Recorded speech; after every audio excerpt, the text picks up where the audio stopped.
Hello, everyone, and welcome to Pepito Live Costa Rica. Welcome, everyone, to this very exciting show we are having today.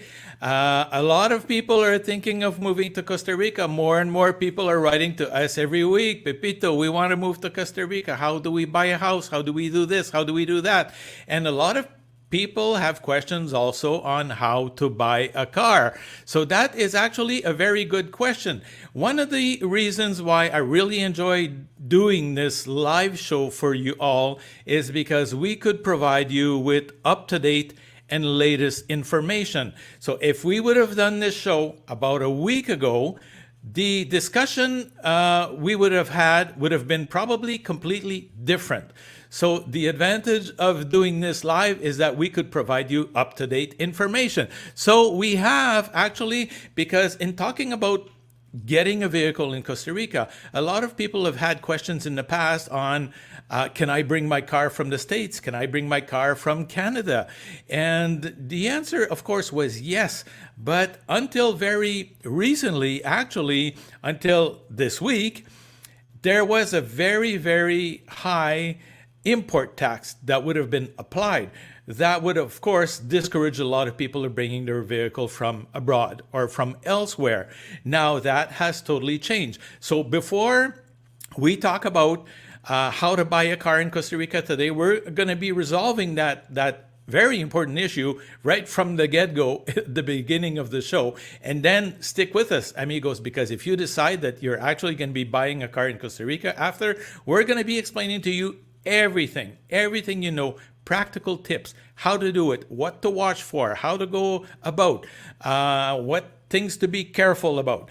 And we're also, of course, going to be taking your questions live during the show. So that being said, the first thing we're going to be covering today is going to be this news that actually was announced during the course of last week, because the government of Costa Rica has actually accepted in a second reading or a second debate to pass a new law that actually to stimulate the welcoming of new residents or new immigrants to Costa Rica.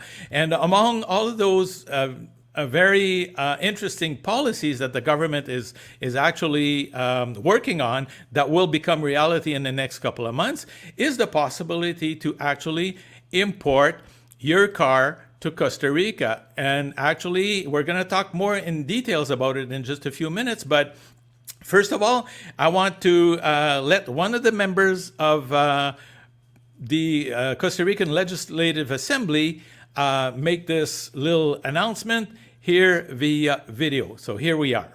Hemos aprobado en segundo debate el proyecto que pretende la atracción de inversionistas, rentistas y pensionados. Un proyecto que lo que procura es generar reactivación económica en esas zonas aledañas del país que normalmente les cuesta más generar movimiento en el comercio. Pretendemos que personas inversionistas, pensionados y rentistas quieran venir a Costa Rica, comprar su casa, tener propiedades, también comprar vehículos, de manera que vengan a generar movimiento en la economía. Posiblemente también van a emplear personas y de esta manera estaríamos buscando movimiento en el comercio y darle posibilidades de empleo a más personas en lugares donde conseguir empleo cada vez se vuelve más difícil. So that was Maria Inés. She's one of what we call in Costa Rica, one of the members, elected members of the Legislative Assembly. In Costa Rica, we call them diputadas or diputados if they are men, talking about this very important announcement, basically saying that you will be able to import up to 2 vehicles in Costa Rica, basically tax-free, this per family. So we've also actually ask some questions about the significance of this new policy and the application of this new policy to Marcela Gurdian, who's a regular guest on our show. She's an immigration expert, an immigration lawyer in Costa Rica, and she is welcoming that news, and this is what she has to say. It was approved June 23. Now we have to wait for the law to be published. And then once the law is published and signed, we have to wait 60 days. And then we will have like another law to uh, to explain how this new law will be applied. If you want to bring planes, boats, vehicles, also 2 of each one you can bring, and it's per family. That's something important because I'm getting people are asking me, can I bring 2 vehicles for my wife and 2 vehicles for me? No, it's per family, okay? Because the government wants to facilitate your relocation to Costa Rica. They don't want you to do business with these benefits, okay? So that was Marcela Gurdian. That was part of a show we just did a couple of days ago, amigos. If you want to see the total show about all these new changes to residency law in Costa Rica, you could, of course, subscribe to our YouTube channel, and you will be able to see the complete interview with Marcela Gurdian, because today we are devoted to the subject of vehicles, but there are very other important reforms in there also. So please, amigos, do not miss that. Now, if we want to look at that from like a customer service and a practical point of view, we also have another experts we want to introduce to you at the beginning of this show. And we are talking here about Pablo Arias. Pablo is the owner of a relocation company in Costa Rica. Pablo, tell us a little bit who you are. Hello, everybody. Well, basically, I run an international relocation company. We specialize in shipping and household goods, shipping household goods and cars, and we do customs for our customers. And this new law definitely is going to change my job, getting customers left and right asking, can I ship my vehicle now? Are we ready? I don't want to pay taxes. So it's very exciting for everybody. Basically, I do have a few opinions about this law. I think it's going to change the way we do our job in my company. And it's important for people to, my personal advice is to wait until the law is finally implemented. Because at this point, we have a law that has been passed, it's approved. But like Marcela mentioned before, there will be a set of rules that are going to be implemented, and we don't know what are they going to ask. They might ask for different things. They want to have proof of that you're actually moving into Costa Rica. They want to have a few different things, and it's different for every law. Exonerations are in place for many different reasons, but this is a new exoneration, and we don't know exactly what are they going to ask. Now, I have customers that they already have their vehicle on their way, and I also have customers that they have their vehicle already in Costa Rica and are waiting to do customs. So they're kind of like, okay, can I get this new benefit now? And not yet. So you have to wait. But here's a little advice. Maybe people, if you are in this situation that you have your vehicle kind of waiting at the customs terminal, you can probably get your vehicle under a tourist permit for 90 days. Mm-hmm. They give you 90 days kind of wait until the law gets implemented, and then after that you return the vehicle to the customs terminal, and then you can do customs and hopefully waive the entire amount of the import taxes. Mm-hmm. So Pablo, how many people do you think this is pretty much basically going to be affecting? Is there actually a lot of expats who have in the past, or a lot of expats wanting to actually bring their vehicles from abroad, from Canada, the States, or Europe even? I'll say almost every person that I interview to bring into Costa Rica asks me, what is it that I need to do to bring or import my car? There are a lot of questions. The customs process really raises a lot of questions. So I always go into detail, what is it that you need to do? What is it that you have to, provide as documents to import your car? So I'll say there are going to be a lot of people asking for this benefit. Okay. I cannot tell you a number, but I mean, I import about 15 15 containers a month, and at least half of those have cars. So, like about a month ago, I did this equivalent show actually in French, and I had done some calculations at the time. I was doing like just a sort of like a study on a study case, if I could say, of a vehicle of about $15,000, and I think the import taxes and everything like included would have equaled something like $5,000 somewhere around there. And so that will be actually a big saving for people to actually import their car tax-free in Costa Rica. And so that will make a difference on whether or not they're going to buy a car in Costa Rica or import their actual car. But now they're still going to be, of course, you're not going to be working for free. And so how much typically, now I don't want to put you on the spot. I know it depends on a lot of factors. I know you're going to tell me that, but what kind of cost? Now, if I decide, okay, now finally with this new reform, this is going to be sort of like a stimulus for a lot of people. Basically, a range of how much to how much could it typically cost to bring a car into Costa Rica, whether or not I'm from Canada or the western coast of the United States, or, for example, the eastern coast, Miami area, for example. Okay. Once again, there are many different ways of doing this, and some services out there only offer freight. Some other services offer pick up the vehicle at your house, insurance, then make the delivery to your new house in Guanacaste. It could be a big range of different services depending on what you're asking for. But in general, I'm just going to give you in general what we see from Miami, or from, let's say, Tampa. Which there are two ports that people can ship vehicles, and it's not as expensive. You can see shipments for around $1,100, $1,200, and just talking about freight, ocean freight. And then on top of that, there's other expenses, customs clearance, doing the legal paperwork to show to customs that this vehicle is in good shape and all the things. So I'll say about $1,800 to $2,000 by the time you finish with all this paperwork. And this is just shipping, customs clearance, and making the delivery within San Jose. And then if the vehicle needs to be delivered in Guanacaste, it will be a little extra. Okay. Now, if you are in California, if you are like really far away from one of these good ports, I call these good ports because most of the traffic for automobiles that coming into from the US to Costa Rica, it's either in Florida, like in Tampa or Miami. There is a lot of traffic, so it's less expensive.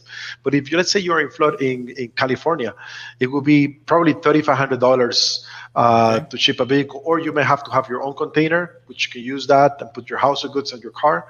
But if you're looking, it's a little bit more expensive on this other side. The same thing with Canada. If you're shipping from Canada, you may have to have your own container. So on those cases, I would advise to use it for the car and also ship some household goods so you can take advantage of the shipment. Perfect. Okay, so that gives us sort of like a ballpark to sort of like what to look into. I do have a question here from someone who says, Eva Rasset says, Salut Pepito, can I import resale into Costa Rica? And it was very important that this new law is for personal use. So if some people out there are thinking of started a business out of importing cars, and that they're going to have these cars imported tax-free into Costa Rica, you're going to get it wrong, because Marcela Gurdian was actually very, very clear about that. These are vehicles for personal use. Could be a vehicle, it could be a truck, it could be a boat, it could be a plane, right? Basically, you can bring any way of transportation. But that's right. If I want to answer this question this way, you can do it, but you're going to have to pay import taxes. And yes. there are people this is what they do for a living. They own dealerships. They bring vehicles. You need to know that you have to bring the vehicle from a place like Tampa, where the cost of shipping is less. But that's you're going to have to pay taxes for that. Mm-hmm. Okay, and then Mr. Lasset says, I know, let's set it personal, but after a year, can I resell? Okay, very good question, Eve. Those are going to be stipulations that are going to be in the law. So those are the fine details. I've actually asked that question to Marcela, and how much time will I be able to sell? I don't think it's going to be in a very short period of time, maybe a year or so. I have no idea. So those are all details that are actually going to be unfolding in the next couple of months. Amigos, we're going to keep everybody abreast and posted and updated on all of those details. It's not the last show we're actually going to be doing on this very important question. So in a nutshell, Yves, la réponse, on l'a pas encore. It's going to come in the fine print very, very soon. So Pablo, is there anything you want to say before I let you go? So you're welcoming this news? I'm really happy to. I know we're going to get a lot more busy. We are very busy. In the last 6 months, we've been getting at least twice as much business. But now with this new law, I'm anticipating I'm going to get double now for this. So I'm really happy to. But I know I wanna set the expectations right for my customers and for everybody. I know there is a new set of rules that need to be implemented, and we need to really watch out for those rules before you decided to ship your vehicle. So you know all the facts before you make this investment. Absolutely. So keep posted. So if people want to contact you for your excellent service, Pablo, International Relocation Partner.com is your website. And you're very accessible. You're the expert. You're the reference in Costa Rica. So you're the person to call. So Pablo, thank you, amigo, for joining us on the show. And thank you for your very precious comments. Thank you. Okay. Con mucho gusto. Hasta luego. Bye-bye. Okay. So that was our friend Pablo, Arias, who was talking to us today about some of these elements, very practical elements in terms of actually bringing your car into Costa Rica. So the objective of the show is to talk about buying a car in Costa Rica. So amigos, what I'm going to do is I'm going to go through some very important bullet points on things to think and things to do or things not to do if you are thinking of buying a car in Costa Rica. So some of those things may sound pretty just basic for a lot of people, but nonetheless still very, very important. So amigos, if we want to buy a car in Costa Rica, of course, we need money. So one of the points is, people have been asking questions about how to get financing in Costa Rica. This question also comes up very often in terms of buying a house or buying a vehicle here in Costa Rica. And in a nutshell, amigos, I'm going to very quickly go over these points, but in a nutshell, if you're not a permanent resident of Costa Rica, if you've not been established here for some time, it will be pretty much practically impossible, for you to get some financing in Costa Rica, whether it's for a car or whether it's even for a house, Now, there are some private financing available across Costa Rica, but that's a whole different story. So, in a nutshell, amigos, if you want to buy a vehicle in Costa Rica, you have to make sure that you have the cash available to you. So that's the point number one. So I want to get that out of the way immediately. And now people say, well, how can I find a vehicle now in Costa Rica? And there's different ways of doing it. And so we're going to be talking about some of those points. And actually, of course, for example, if you're living in Guanacaste, you're going to see a lot of vehicles for sale with, for sale signs on them and stuff like that. But actually, one of my preferred way of buying a vehicle in Costa Rica is actually through a website. And this website is actually called Costa Rica Autos.com. So in my perspective, this is the best online sales service around Costa Rica. And the reason why I like it is that because it has an excellent search engine to it. And for example, you could put the type of vehicle you want, the type of year you want, the type of budget you have, the number of doors you want, the number of wheels you want on your car. I'm just joking here, but and that will tell you what's available there on the market. That covers the entire aspect of Costa Rica. Talking about the entire country, just a little tip. Usually buying a vehicle, we will encourage people to sort of look more towards the Central Valley and look more out of Guanacaste. For example, if you're in Guanacaste, why? Because very simply, amigos, the vehicles in Guanacaste or some of the rural areas of Costa Rica have a little bit more abuse, So try to look a little bit more out of those secluded areas of Costa Rica. Another very important way is to go through the leaders, the dealers. So one of the major dealers in Costa Rica for specific brands of vehicle is Grupo Q. Okay, and so it's very easy to find which one of those dealers are. So you could buy a used vehicle in Costa Rica, and of course you could buy a new vehicle in Costa Rica. Newer vehicles in Costa Rica, you could, expect to pay more than you would typically pay, of course, in Canada or even in the States. So you could expect to pay anywhere between 20 to 30% more. Okay, Costa Rica is a very small country. So compared to Mexico or other countries, so the economic purchasing power of Costa Rica is a little bit more challenging. So some of the imported goods in Costa Rica, of course, are more expensive. So you could expect to pay more for a brand new vehicle in Costa Rica as opposed to buying the same vehicles in Canada or in the States. One of the things I recommend to people is to actually shop around for the most popular models. Now, we have pretty much every type of model of cars now in Costa Rica, but I think the most popular models, in my perspective, are Toyota, Hyundai, Nissan, especially if you're looking more into the used market. And I'm going to tell you why I'm recommending that is because getting some used parts in Costa Rica for certain types of big vehicle could actually be pretty challenging, where you could be talking about not only a few days, you could be talking weeks, several weeks.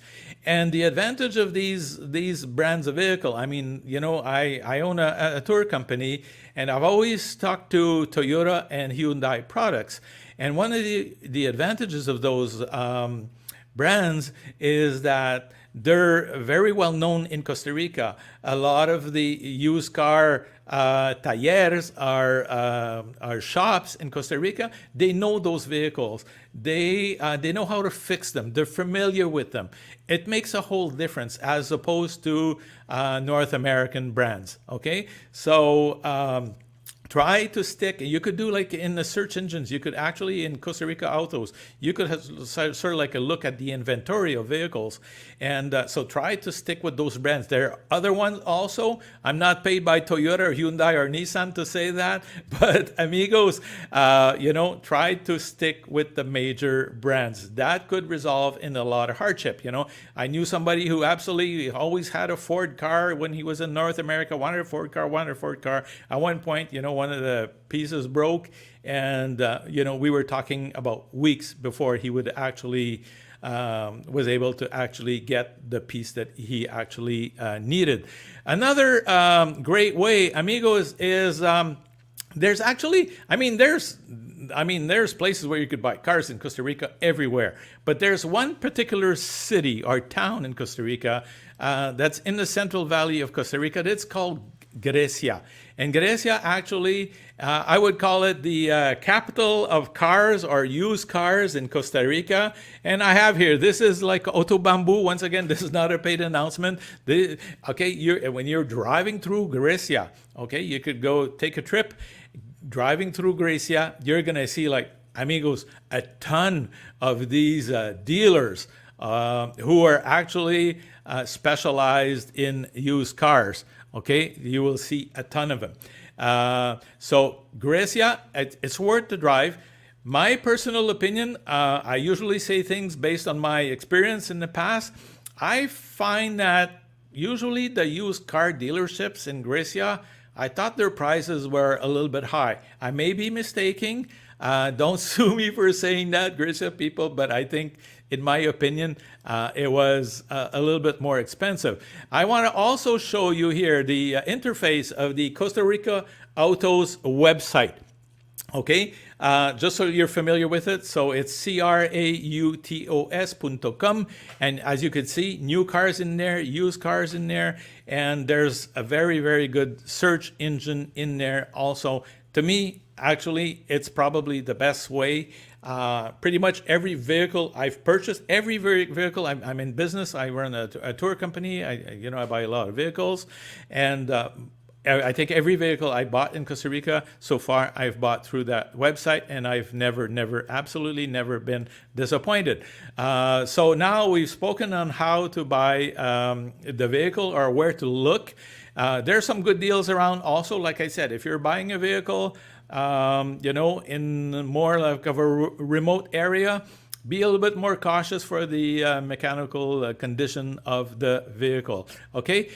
Now, one of the things, and we're talking about mechanics is, get a good vehicle inspection, and bring the vehicle to, a mechanical shop of your choice, not the seller's best friend, of course. And so make sure you do that. Also, one of the things that I recommend to people, if you're going to be buying a vehicle, I'm going to get my papers out here right now. They're right over here.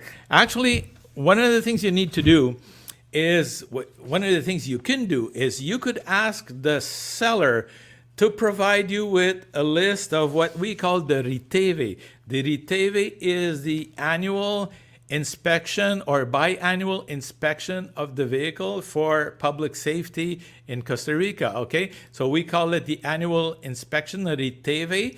And actually, they're going to be providing you with like a report, So each vehicle has its report. You could ask for those papers. You could ask for that history. And that will give you some good indication in terms of what is the history of the vehicle, and also in terms of if there's anything that needs to be looked at.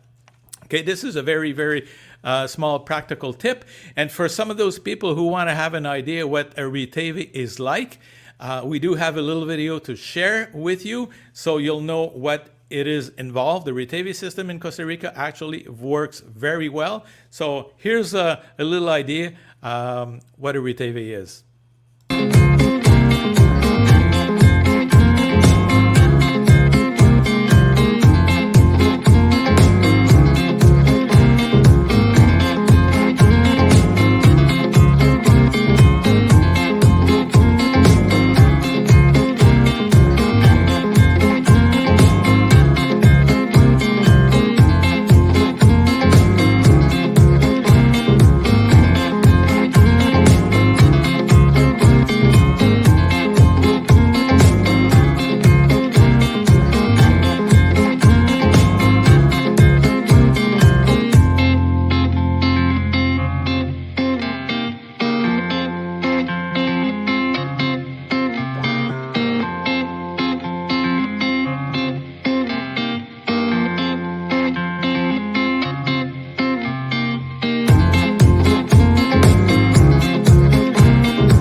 There you go, amigos. So that was sort of like a good overview of what a RETEVE actually involves in Costa Rica. So that is very, very, very important.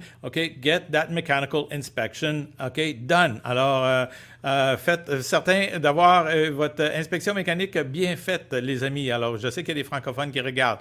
So now, another element is that, for example, you found your vehicle. This is your dream vehicle. You just moved to Costa Rica, pura vida, now, of course, you're going to be buying a vehicle. Amigos, buying a vehicle in Costa Rica is not like in Canada. It's not like in the States where I know, like for us in Canada, you just basically take the ownerships, take the little paper, sign it off, pay your check or give your check or pay your money or whatever, certified money order, whatever way you do it, and boom, you go to the Ministry of Transportation office and you've got a vehicle. Pura vida, very simple. In Costa Rica, amigos, it's a little bit different, We like to do things a little bit differently here in Costa Rica. this is one example of one contract in Costa Rica, okay? So I know the lighting's not very good here, okay? Several papers here, okay? So, okay, like buying a vehicle in Costa Rica is almost like buying a house in Canada, I swear to God. But nonetheless, so you need to have a trustworthy lawyer, okay? So make sure, okay, you have somebody who's gonna be doing things properly for you and gonna be checking several things to protect you, okay? So that is very important. Check those references. Talk to people around you. Talk to people who've have been, here for some time and they know the trustworthy people. That's very, very important, okay? I stress that. Now, I'm going to put the link here just to conclude on the RETEVE and stuff. This is, okay, on the website. And unfortunately, amigos, this is in English, okay? It's www, okay, rtv.co.cr, obtener cita, which means get an appointment. So you could get the appointments for those vehicles actually online. Okay, so that is very, very important. Now, amigos, once you have the best lawyer, amigos, and also if you have any questions, by all means, feel free to do so. We do have a comment that came in from Francine Gregoire. You always have good information. Thanks, Pepito. Thank you for watching, Francine. And well, we have one of our friends here, Dean, who's actually a big hockey fan. So thank you, Dean, for your spirit of hockey, and see you soon, amigos. Now, so you have got that. So now you have your attorney, okay, lined up. And then one of the things you want to make sure is that he will actually look into any liens or charges that are maybe pending on the car. Okay, I did buy a vehicle one time, and there was a $5,000 loan outstanding on the vehicle, and I've actually went with my lawyer and with the person selling me the car directly to the bank and actually process the final payment of the vehicle myself and requested the receipt to do so. So that is very, very important. So you got to make sure that your attorney will actually look into that. Anything outstanding, okay, gravamenes, charges, and liens on the vehicle, that needs to be looked into in Costa Rica also, okay, amigo? Then let's talk a little bit quickly about insurances. Now, in Costa Rica, we have the National Institute of the Insurance. We call it INS, and that's the National Insurance. Okay, INS, okay, /costarica.com. That is widespread. It's a cadena de seguro a través de todo Costa Rica, across all across the country. That is very, very popular here in Costa Rica. Also, personally, I deal mostly with one of their competitor, which is more of a private enterprise. It's called Calitas.co.cr.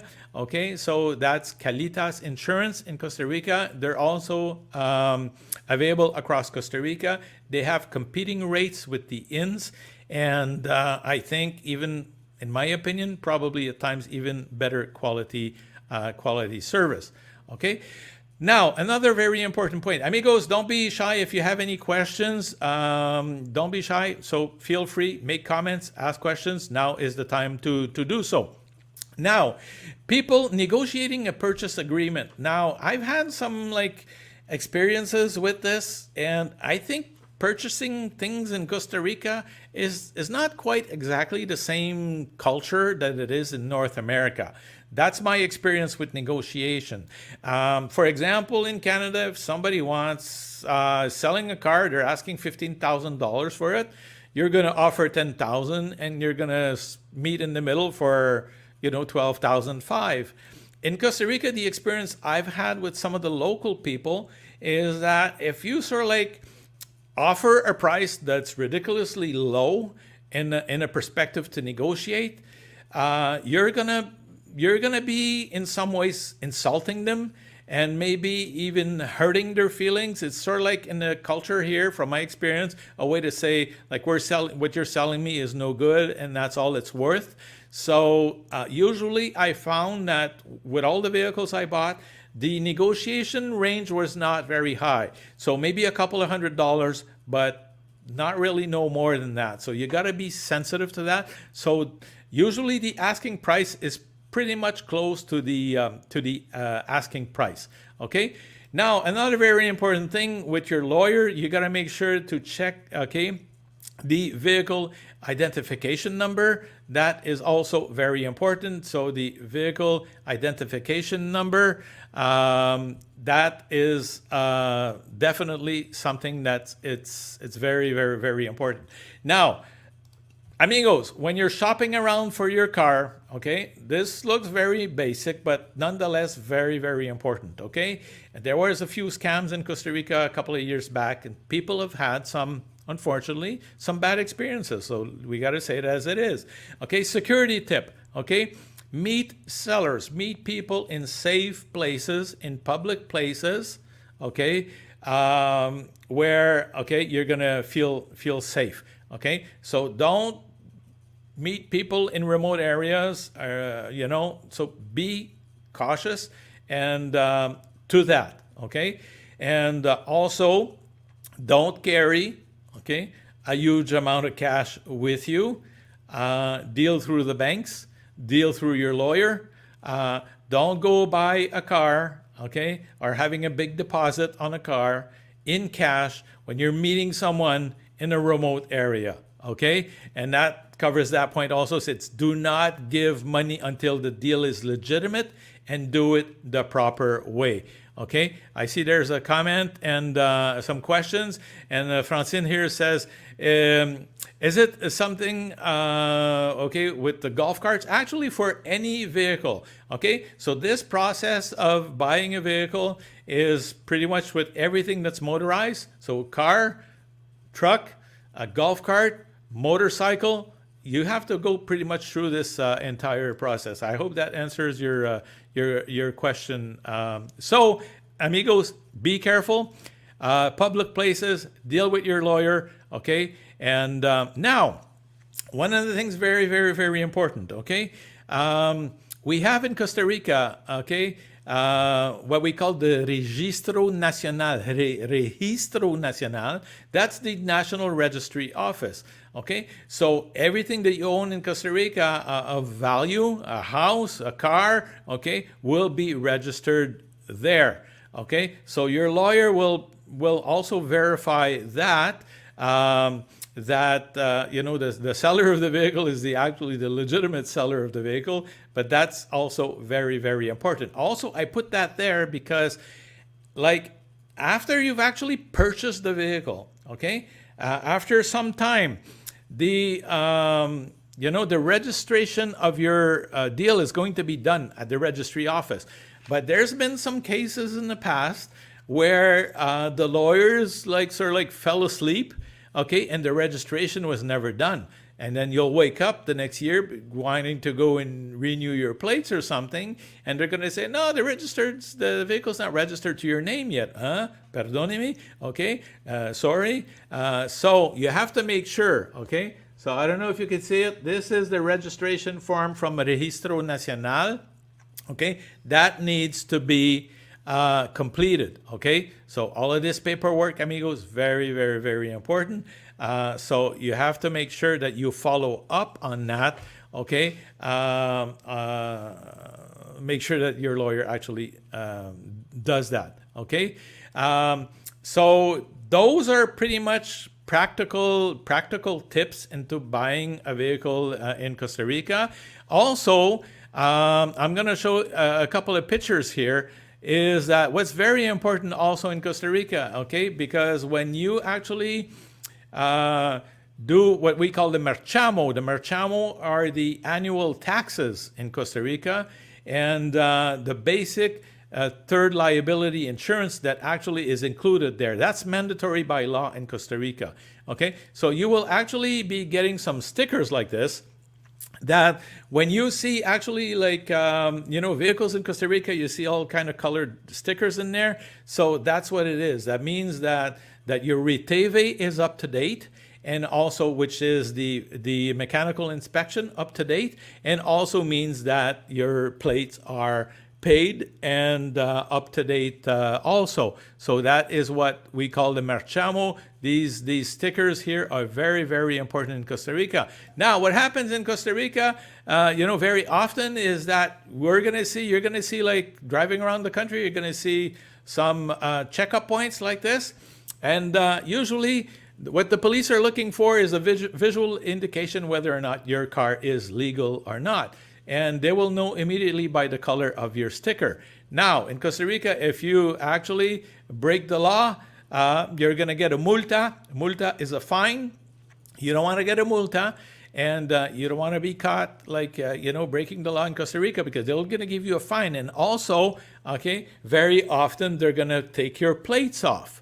Okay, they're going to take your plates off your vehicle in Costa Rica. Now, some people say, you know what, there's nothing to it. You go back to the ministry's office and you're going to get your plates back. Well, amigos, you know what? It could take some time, okay? So you could be left without a vehicle. You have to pay some fees. You have to pay the charges. You have to make an appointment. You got to wait in line, and then you got to go. And you know what? It could take you like several weeks to get your car back, because then they got to find your plates also, okay? So you got to be careful with that, okay? I have here the interface of the Registro Nacional I was talking about just a few minutes ago, just so you have an idea what it looks like. There's a lot of information in there in Costa Rica. The Registro Nacional is probably one of your best friends in Costa Rica. This is also the website for the INS insurance company, so you have an idea what it looks like. It says GRUPO INS. So if you're looking online, then you'll know exactly what you are looking at. So in a nutshell, those are pretty much the points to look at. You do all of that. It takes a little bit of time, but make sure you do it properly. Ask the proper questions. Get a proper lawyer. Make sure all of those things are up to date on the vehicle, because, amigos, if you buy a vehicle and the marchamo is not up to date, the plates are not up to date, you're going to have to pay them. If the RETEVE is not up to date, you're going to have to pay them, okay? Now, some people will also ask questions in terms of how much would it cost, to buy a vehicle in Costa Rica. So, there's a wide variety of prices. You could get cars here you could get actually pretty good cars here for even like $5,000 in Costa Rica. You could get a nice little Suzuki car or some kind of car like that. But just to give you sort of like, a little bit of an idea on what the closing costs would be, you could look pretty much at around 5.5%. So taxes and transfer fees, 2.5%. Stamps should be about 1%. Now, when I'm talking stamps here, I'm talking stamps that is a government certification, sort of like a seal of the government of Costa Rica. It's not a stamp to send the contract by the mail or something like that. And then the legal fees should be not very much more than 2%. Okay. Now, this 5.5% applies to the book value.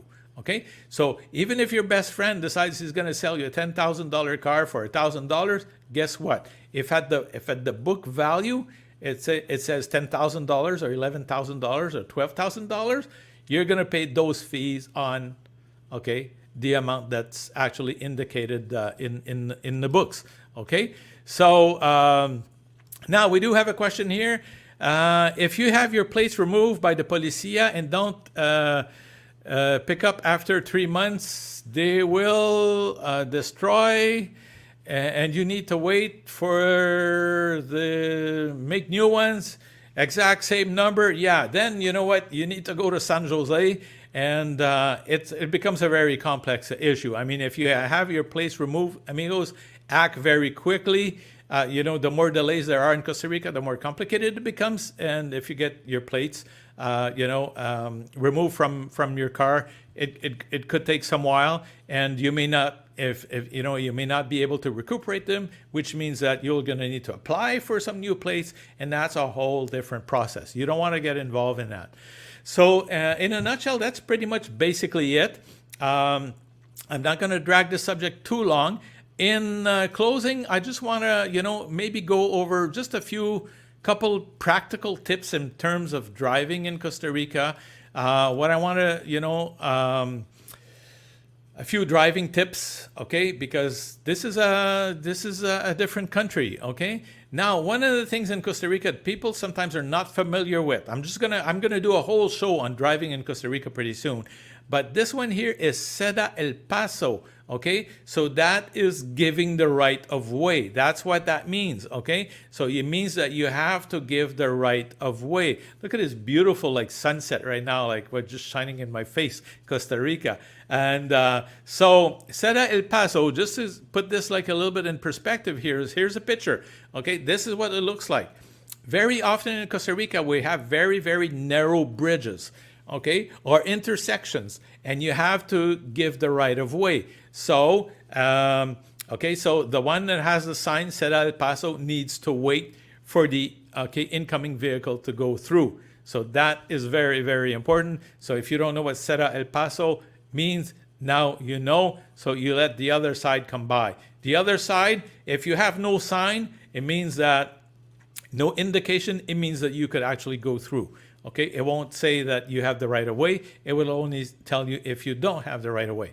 Okay, another very important thing in terms of driving into Costa Rica, I tell people, amigos, avoid night driving if needed. Okay, because in Costa Rica, lighting on certain roads is not very good at night. If you're not familiar with the area, be sensitive to that, because on the roads in Costa Rica at night, there's actually a lot of cars that don't have the RETEVE. Some vehicles don't even have lighting.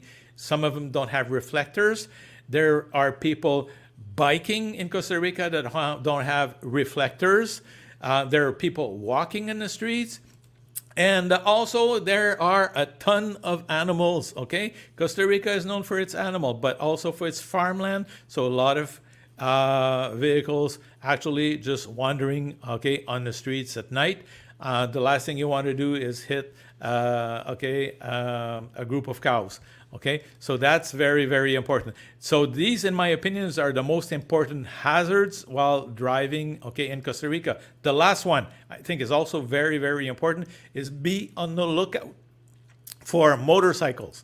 Motorcycles in Costa Rica have a way of coming to you from different ways or different angles. I'm choking here, so I'm just going to take a glass of water.